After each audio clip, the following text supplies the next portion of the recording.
अपक्ष उमेदवार जोमात, पक्ष उमेदवार कोमात.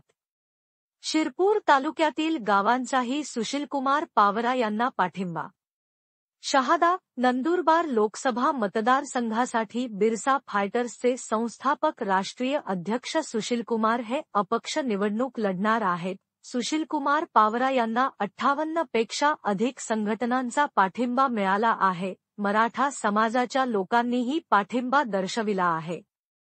त्या पाठोपाठ विद्यार्थी संघटना व शिक्षक संघटनांनीही सुशीलकुमार पावरा यांना खुला पाठिंबा दिला आहे. शहादा तालुक्यातील गावोच्या गामवी पाठिंबा मिळाला आहे. शिरपूर तालुक्यातील गामवाचाही जोरदार पाठिंबा सुशीलकुमार पावरा यांना मिळत आहे.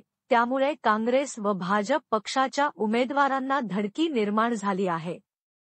शहादा तालुक्यानंतर सुशीलकुमार पावरा व त्यांच्या कार्यकर्त्यांनी शिरपूर तालुका दौरा सुरू केला आहे. मालकातर, गोदरदेव, बोराडी, नवागाव इत्यादी गावांचा जबरदस्त पाठिंबा मिळाला आहे. पक्ष उमेदवारांवर नाराज असलेल्या मतदारांनी अपक्ष उमेदवार सुशीलकुमार पावरा यांच्यावर विश्वास दाखवत पूर्णपणे पाठिंबा देत आहेत. अपक्ष उमेदवार सुशीलकुमार पावरा यांनी गावात भेटीगाठी सुरू केल्या आहेत. काँग्रेस कार्यकर्त्यांसोबत भाजप व इतर पक्षांतील कार्यकर्तेही सुशीलकुमार पावरा यांचे खुले समर्थन करत आहेत. काही कार्यकर्ते छुपा पाठिंबा देत आहेत. अपक्ष उमेदवार सुशीलकुमार पावरा यांना दिवसेंदिवस गावांचा मिळणारा वाढता पाठिंबा, पसंती बघता काँग्रेस व भाजप पक्षाच्या उमेदवारात चिंतेचे वातावरण तयार झाले आहे. कारण असे खुले समर्थन भाजपचे उमेदवार हिना गावित व काँग्रेसचे उमेदवार गोवाल पाडवी व इतर कोणत्याच उमेदवारांनाही मिळत नाही. फक्त अपक्ष उमेदवार सुशीलकुमार पावरा यांना पाठिंबा देण्यासाठी गावोच्या गावी जनता पुढे येत आहे.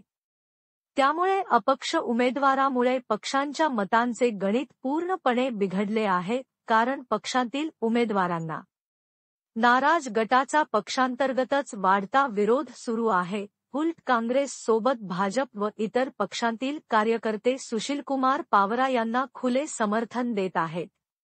त्यामुळे पक्षांचे उमेदवार कोमात व अपक्ष उमेदवार जोमात असे चित्र नंदुरबार लोकसभा क्षेत्रात निर्माण झाले आहे.